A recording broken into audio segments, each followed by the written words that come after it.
حضرت سعید بن عامر رضی اللہ تعالیٰ عنہ کو نا حضرت عمر نے گورنر بنایا تھا حمص کا. جس دن بلایا تو بلا کے کہنے لگے میں آپ کو گورنر بنانا چاہتا ہوں. اب لوگوں کو شوق بڑھا ہے, مجھے بھی آپ کہہ دیں کہ سویرے آپ کو صدر بنانا ہے تو میں بھی تیار بیٹھا ہوں. ورنہ نبی پاک صلی اللہ علیہ وسلم نے فرمایا جس کو فیصلہ کرنے کے لیے کہا گیا نا, سمجھو اسے بغیر چھری کے ذبح کر دیا گیا. اللہ کے بندے عہدے شہدے قبول نہیں کرتے تھے, انہیں پتہ تھا سارے لوگوں کا بوجھ اٹھانا پڑے گا, وہ بھاگتے تھے ان چیزوں سے. حضرت سعید بن عامر سے جناب عمر فاروق نے کہا آپ کو گورنر بنانا ہے, تو کہنے لگے میں سادہ سا بندہ ہوں, مجھے تو کونسلر نہیں بننا آتا, مثال دے رہا ہوں, کوئی سادہ کام نہیں کرنا, سیدھا گورنر ہی بنا رہے ہو. فرمانے لگے بس مجھے سمجھ آ گئی آپ کو ہی بنانا ہے. جناب عمر جب گورنر بناتے تھے تو 6 مہینے کے بعد پتہ کرتے تھے گورنر کیا کر رہا ہے. توجہ ہے نا میری بات پر, بس میں ایک آدھ بات کر کے ختم کرنے لگا. 6 ماہ کے بعد آپ گئے حمص کے صوبے میں, تو جامع مسجد میں اعلان کیا کہ سارے لوگ جمع ہو جائیں. لوگ جمع ہو گئے, گورنر صاحب کو بھی بلا لیا. حضرت عمر نے لوگوں سے پوچھا گورنر صاحب کی کوئی شکایت؟ ہماری حکومتوں کی تو کوئی شکایت ہوتی نہیں سرے سے, جو جاتی ہے حکومت وہ کہتی ہے کہ بھائی پچھلی حکومت تباہ کر گئی, اور اس کے بعد جو آئے گی وہ کہے گی یہ والی تباہ کر گئی. ان کی تو کوئی شکایت نہیں ہوتی, سارے ہی صاف ہیں. اللہ تعالیٰ ہدایت کا نور عطا فرمائے. میں حیران ہو گیا. مجھے پرسوں کل دوپہر میں بکر تھا تو مجھے وہاں ایک صحافی دوست نے سوال کیا کہ دین کیا کہتا ہے. عیسائی وال کے جو لوگ مر گئے تھے سنا ہے ان کا قاتل ہی کوئی نہیں, تو دین کیا کہتا ہے؟ تو میں نے کہا دین کی اگر آپ بات سمجھیں گے تو دین تو کہتا ہے, حضرت عمر بن عبدالعزیز فرمایا کرتے تھے جس کا قاتل نہ ملے حکمران اس کا قاتل ہوتا ہے. تو نہ ادھر ادھر کی تو بات کر, یہ بتا کہ قافلہ کیوں لٹا, مجھے رہزنوں سے غرض نہیں تیری رہبری کا سوال ہے. لیکن چلو کیا کہا جا سکتا ہے, لوگ ان باتوں کو سیاسی باتیں کہتے ہیں. لوگ ان باتوں کو کوئی مولوی کرے تو کہتے ہیں مولوی صاحب سیاسی گل نہ کرو. تو میں نے کہا یہ سیاست نہیں, یہ دین ہے.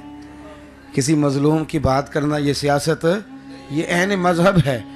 تو حضرت سعید بن عامر رضی اللہ تعالیٰ عنہ گورنر بنایا. 6 ماہ کے بعد حضرت عمر پہنچ گئے. بتاؤ بھی تمہارا گورنر کیسا ہے؟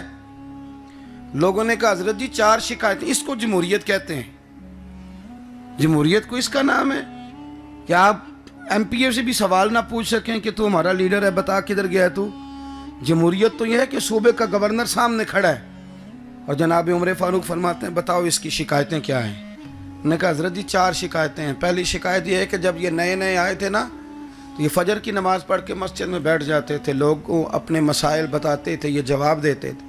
اب یہ فجر پڑھ کے گھر چلے جاتے ہیں اور اشراق کے وقت یعنی 7-8 بجے آتے ہیں. ہمیں وہ والا گورنر دیں جو فجر کے بعد ہی ہماری بات سنیں.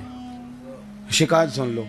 اور کا دوسری شکایت یہ ہے کہانی نہیں سنا رہا, ان لوگوں کی بات سنا رہا ہوں جنہیں حضور نے فرمایا الصحابی کالنجوم, یہ ستارے ہیں سارے میرے غلام. دوسری شکایت یہ ہے کہ ہمارے گورنر صاحب نا صرف دن کو ملاقات کرتے ہیں, رات کو ملتے ہی نہیں کسی سے. تو یہ ذمہ دار ہیں, یہ گورنر ہیں, ان کی ڈیوٹی ہے 4 پائی باہر لگائیں اور اندر سے کنڈی نہ لگائیں, جب ہمارا دل کرے گورنر کو جگائیں جا. یہ جمہوریت ہے, یہ حسن ہے دین کا. اور تیسری شکایت یہ ہے کہ یہ ہفتے میں 1 دن کسی سے ملتے ہی نہیں. اور چوتھی شکایت یہ ہے کہ کبھی کبھی روتے ہیں تو بے ہوش ہو جاتے ہیں. آپ نے دیوانہ بندہ گورنر بنا دیا, ہوش مند بندہ بنائے. تو حضرت عمر نے کہا بھئی سعید بتاؤ کیا یہ تمہاری شکایتیں؟ تو آپ عرض کرنے لگے حضور میں نے تو کہا تھا مجھے نہ گورنر بنائیں. آپ نے زبردستی بنایا. فرمایا بھئی اب تو تم عوامی نمائندے ہو, اب تو سوالوں کے جواب دینے پڑیں گے. کہا حضور پوچھئے. فرمایا بتاؤ فجر کے بعد کیوں نہیں لوگوں کی باتیں سنتے, 8-9 بجے کیوں آتے ہو؟ آپ عرض کرنے لگے حضور میرے پردے نہ کھولے جاتے تو اچھا تھا, لیکن اب حکم ہوا ہے تو بتا دیتا ہوں. میری بیوی بیمار ہو گئی ہے, ٹانگوں سے معذور ہے. حضور میں نا اب میرے گھر میں کھانا پکانے والا کوئی نہیں, میں غریب آدمی ہوں, میں نوکر نہیں رکھ سکتا. تو میں فجر پڑھ کے گھر جاتا ہوں, پہلے جھاڑو دیتا ہوں, پھر ناشتہ پکاتا ہوں. 30 سال اسی بھلی مانس عورت نے میری خدمت کی ہے. اب بیماری میں چھوڑ جاؤں تو وفاداری تو نہ ہوئی. اس کے منہ میں روٹیاں ڈالتا ہوں, کھانا کھلاتا ہوں, کپڑے بدلتا ہوں تو دیر ہو جاتی ہے. پہلے جواب سنا تو لوگوں کی گردنیں جھک گئیں گردنیں. کہا اچھا بتاؤ دن کو ملتے ہو تو رات کو کیوں نہیں ملتے؟ تو اپنی داڑھی ہاتھوں سے پکڑ لی، کہنے لگی حضور کوئی بال کالا نظر آ رہا ہے؟ کہ نہیں ساری سفید ہو گئی۔ تو فرمانے لگے میں غافل نہیں رہنا چاہتا، دن سارا مخلوق کی باتیں سنتا ہوں، عشاء پڑھ کے تو مصلی بچھا لیتا ہوں، اس لیے کہ رب کی بارگاہ میں بھی تو حاضر ہونا ہے نا۔ تو دن میں نے مخلوق کے لیے رکھا ہے، رات اپنے رب کریم کے لیے رکھی ہوئی۔ مہربانی کی جائے میری رات کے معاملے میں مداخلت نہ کی جائے۔ حضرت عمر کی آنکھیں آنسوؤں سے بھر گئیں۔ کہا اچھا بتا دے پھر تو ہفتے میں ایک دن ملتا کیوں نہیں؟ تو رو پڑے، کہنے لگے حضور کہا تھا نا میری غربت کا مذاق نہ بنایا جائے، میرے پاس ایک ہی جوڑا ہے، ہفتے میں ایک دن نا کپڑے دھو کے خشک ہونے کو ڈالتا ہوں، تو بیوی کے کپڑے پہن کے مجھے وہ دن نکالنا پڑتا ہے، تو مجبور ہو جاتا ہوں، پھر باہر نہیں نکل پاتا۔ بس اب تو کلیجے پھٹ گئے۔ لوگوں کا خیال تھا بس کرے، چوتھے سوال کا ہمیں جواب نہیں چاہیے۔ تو حضرت عمر کہنے لگے نہیں بتاؤ کبھی کبھی روتے ہو تو بے ہوش کیوں جاتے ہو؟ تو کہنے لگے حضور میری عمر 40 سال تھی جب میں نے کلمہ پڑھا تھا، 40 سال، بڑے بڑے گناہ ہو گئے، بڑی بڑی غلطیاں ہو گئیں۔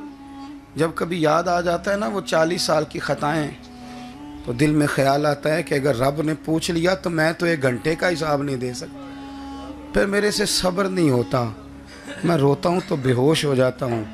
آپ میرے لیے دعا کریں نا میرا رب مجھ سے حساب نہ پوچھے۔ اب دعا کریں وہ مجھے کٹہرے میں کھڑا نہ کرے، وہ مجھے نا بغیر حساب جنت دے دے۔ آپ دعا کریں۔ لوگ بھی رونے لگے، عمر بھی رونے لگے۔ تو حضرت سعید بن عمران سے پوچھ کے کہنے لگے چلو حساب لے لیا تو اب میری سزا کا بھی اعلان کرو۔ اب بولیں کیا خوبصورت انداز ہے ان لوگوں کا۔ حضرت عمر نے ہاتھ اٹھائے اور سزا کا اعلان کیا، کہنے لگے اے اللہ میرے نبی کی امت کو اس طرح کے کچھ اور گورنر بھی عطا فرما۔ دوستو انسان کا وقت گزر جاتا ہے، کچھ لوگ اپنی ذمہ داریاں دوسروں پہ ڈال کے وہ دیکھ لے گا، نہ کچھ بھی نہیں ہو۔ داتا گنج بخش علی اجویری رحمۃ اللہ علیہ فرماتے ہیں میری زندگی کا نچوڑ 4 باتیں، کشف المعجوب میں کہتے ہیں 4 باتیں نچوڑ ہیں۔ ایک تو فرماتے ہیں یاد رکھو تم رب سے چھپ نہیں سکتے، تم اپنے رب سے چھپ سکتے تو چھپنے کی کوشش بھی نہ کرنا۔ اور دوسرا داتا صاحب فرماتے ہیں یاد رکھنا، سید علی بن عثمان حجویری آپ فرماتے ہیں یہ بات یاد رکھنا کہ جو رزق تمہارے مقدر میں ہے وہ اللہ تمہیں ہی دے گا، اس کے لیے غلط طریقے اختیار نہ کرنا۔ اور تیسرے نمبر پہ آپ فرماتے ہیں یہ بھی یاد رکھنا جو حقوق تمہارے ہیں وہ تم نہیں پورے کرنے، وہ حقوق تمہاری نماز تم نے پڑھنی ہے، تمہارے بیٹے نہیں پڑھ سکتے، تمہارے بھائی وہ تم نے، یہ مت کہنا کہ میرا بیٹا پیچھے میری طرف سے بڑے صدقے کر دے گا، جتنے تم نے کیے اتنے ہی اس نے کرنے، تو تمہارے حقوق۔ اور چوتھی بات آپ یہ فرماتے ہیں یاد رکھنا کسی اور سے بندہ فرار اختیار کر سکتا ہے، موت جب آتی ہے تو بھاگنے نہیں دیتی، یہ بھاگنے پکڑ لیتی ہے، یہ قابو کر لیتی۔ غافلوں جیسی زندگی نہ گزاریں، غافلوں جیسی زندگی پریشان کرتی ہے، انسان تکلیف میں رہتا ہے۔ اپنے آپ کو تازہ رکھیں اور یہ دیکھیں ہماری ذمہ داریاں کیا ہیں، اور جو ذمہ داریاں ہماری ہیں وہ پوری بھی ہم نہیں کرنی ہیں۔